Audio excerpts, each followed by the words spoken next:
In the first reading today, St. Paul says a couple of things that are very important for us. He tells us that, first of all, no one serving as God's soldier entangles himself in worldly affairs.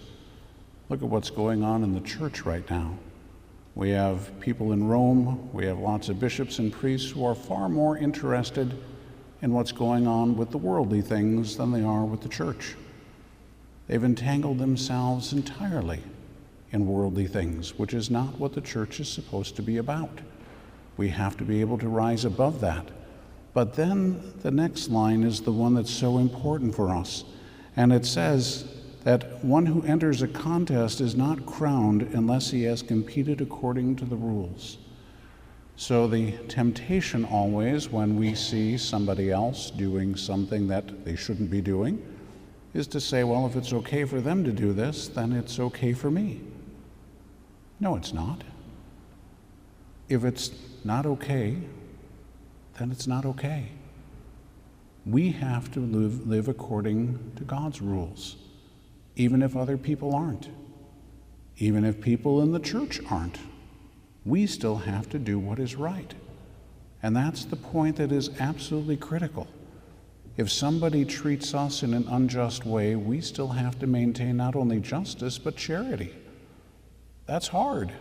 It's a whole lot easier to lash out at somebody.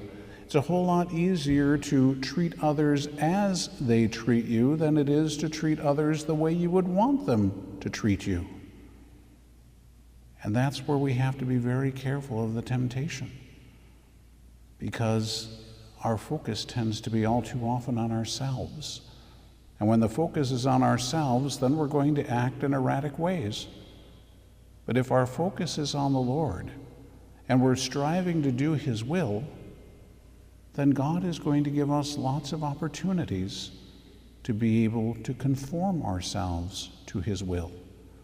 And in many ways, He has made His will very, very clear. We know what the moral laws are. We know what the truths of the faith are. And so as people try to operate against those, it gives us an opportunity not to fight fire with fire, but rather do what St. Paul tells us to do when he says things like, when someone curses us, we bless them. When they persecute us, we treat them with charity. That's a saintly thing to do. That is not a typically human thing to do, however, but that is the Christian thing to do. So again, something that every one of us really needs to look at very carefully within ourselves. If we want to be able to be crowned, are we following the rules? We have to compete fairly, even if the opponent isn't. If we look at what Satan has been doing in the world, there's nothing that he follows the rules in. In fact, he's going to break every rule that you can find. But when Jesus came into the world, what did he do? Did he say, well, since Satan is a liar and a scoundrel, I'll just do the same. I'll beat him at his own game. I'll cheat and I'll steal and I'll lie and I'll do whatever. No, he came in as the truth. He lived the truth and he died that way. That's the example for all of us. I always like to point out to people that the devil, when you think about what he's like, just dealing with a demon, it's like dealing with the worst, nasty, disgusting, dishonest attorney that you've ever met, coupled with a sophomore male. Put those two together with all the attitude and the mouthiness and the arrogance of the sophomore boy, but with all of the ability that a nasty, dishonest, disgusting attorney has. But the problem is that if you step out of line, if you're the lawyer on the other side, what's the dishonest one going to do?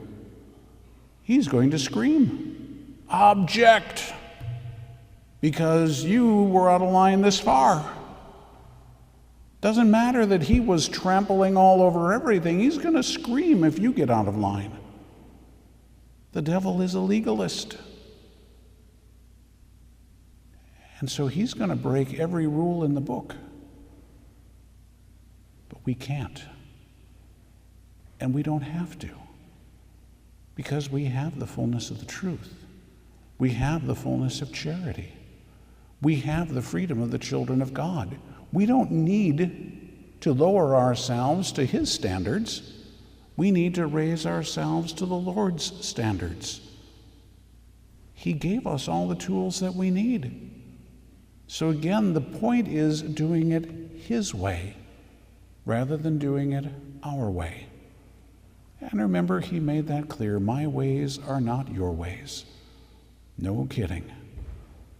So we need to conform ourselves to the will of God in everything. That's what we need to keep praying about. That's why God will keep giving us these opportunities.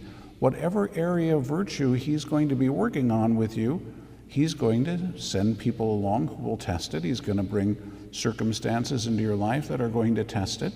He's going to see if you're going to rise up and continue to grow in that virtue, so that when you face the accuser, he's not going to be able to say to the Lord, look, he did it my way. He lied and cheated and stole and did everything just like me. No, instead he's going to be able to say, he conformed himself to you. He did it your way.